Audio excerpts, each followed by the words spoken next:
The first candidate joining us tonight is running for congressman. That's Congressman Steve Israel. Thank you very much. Thank you. Thank you to the Bay Terrace Community Alliance and Warren Schreiber and everybody who is here. Many of you know this is a new congressional district that extends from the Whitestone Bridge all the way across out to the Nissaquag River in Smithtown. And on day one, when the new maps came out, the first call I made was to Warren.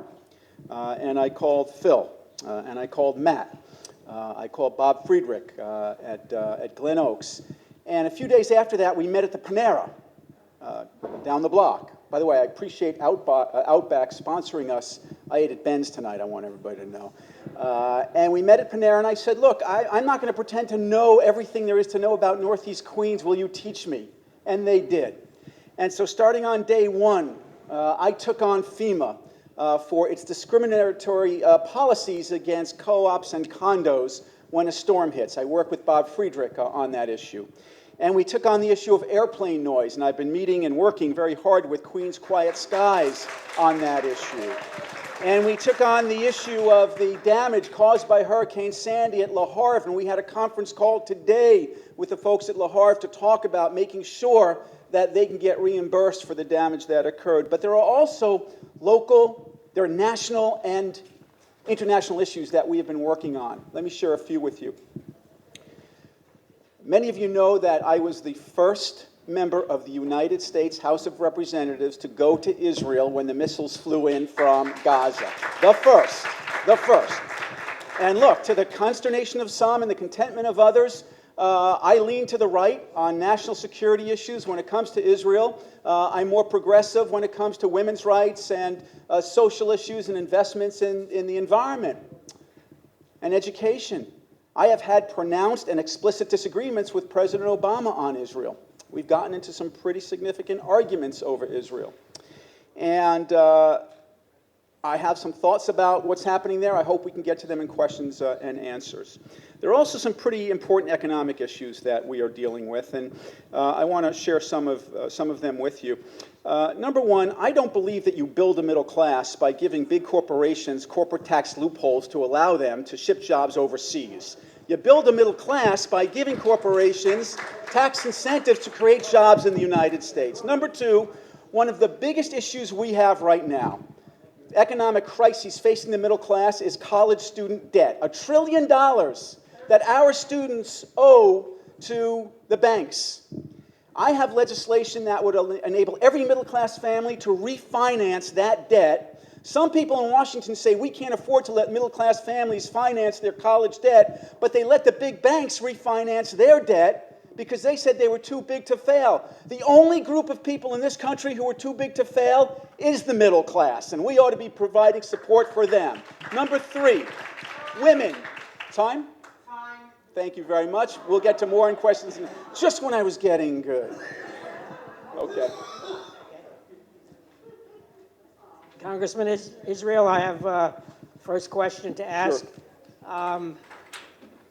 What can you offer going forward that will break the current climate in Washington where most pieces of legislation has been voted strictly on party affiliation? It's a great question. I'll give you two very specific examples. Number one, I've already done it.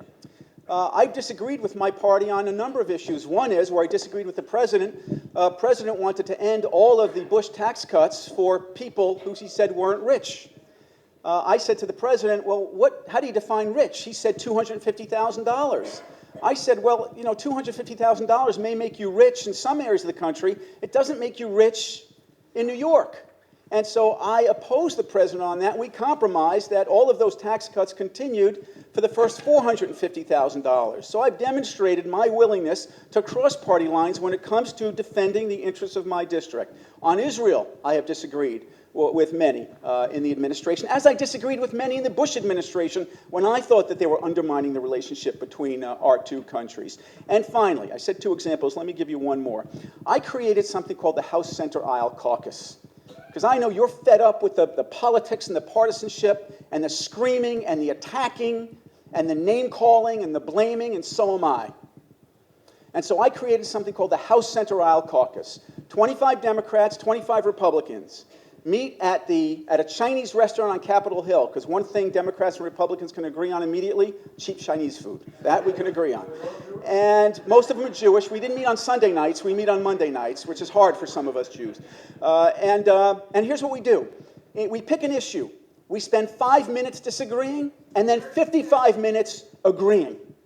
So rather than focus on what separates us, I've been trying to get people together on what we can agree on.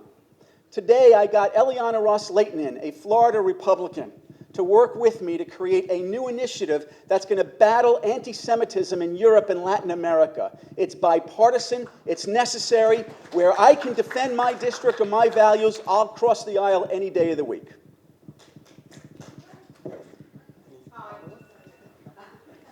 All right. Congressman, what steps do you think can be taken to ensure that Social Security and Medicare remain solvent and available for future generations?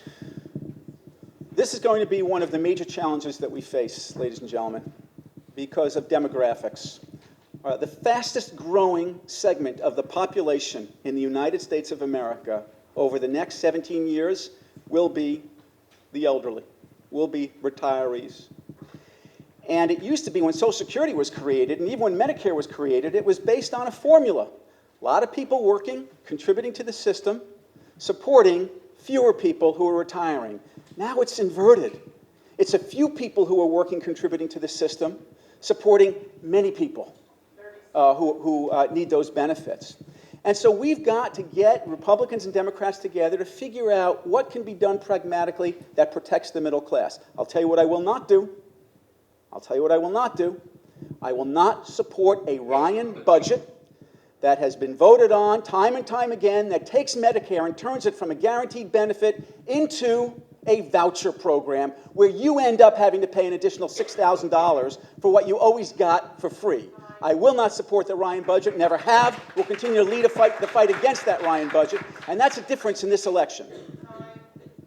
I'm going to take a question now from the audience. Sure. Again, these questions should be directed either federally or state. And I have a question here for you, Congressman Israel. What is your position on gun control? I am 100% irrevocably supportive of efforts to make guns safer.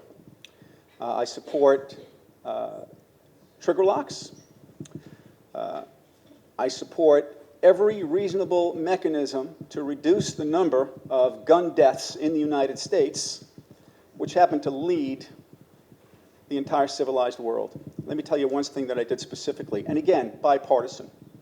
I've passed many bills in Congress under Republican presidents and Democratic presidents. Let me tell you one in particular. I worked with a congressman from North Carolina, a Republican named Howard Coble. We had a concern. There's something called the Undetectable Firearms Act that says that you cannot get plastic guns through a metal detector. You can't get guns through a metal detector in our airports. That common sense law, I mean, who would want a gun to get past a metal detector? Nobody. Pilots don't want it. You don't want it. Nobody wants it. But that law was about to expire. The gun lobby supported the expiration of the law. We got the Undetectable Firearms Act, Modernization Act passed on a bipartisan basis, and I led that fight. It was called the Israel-Coble Amendment. Okay, now, Congressman Israel, for your closing statement. All right, well, thank you. And how long do I have? 2 minutes. 2 minutes. All right. Well, I want to thank you for the privilege of representing you for the past year and a half or so on those local issues and on those national issues.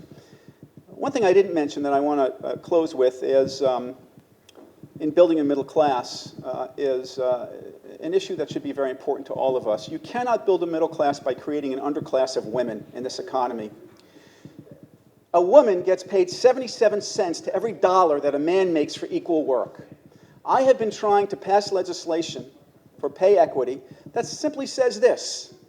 Doesn't matter whether you're a man or a woman, you get paid the same for equal work. My opponents in Congress have said, well, Congress should not get involved in that issue. It's a workplace issue. But the same people support a Supreme Court decision that says that the Supreme Court can get involved in a woman's decision on contraception in the workplace. No, we can do better than that. So when it comes to women's rights, when it comes to passing the Long Island Sound Stewardship Act, protecting our environment, when it comes to opposing the Ryan budget, when it comes to standing up for the State of Israel, going there, passing Iron Dome funding, passing a resolution unanimously supporting Israel, when it comes to protecting Medicare, not turning it into a voucher system, when it comes to stopping airplanes from destroying our quality of life, and when it comes to treating co-ops and condos the way they should, thank you for giving me the privilege of focusing on those issues, and I hope that I have earned your support and consideration to continue to focus on those issues for the next 2 years. Thank you. Thank you.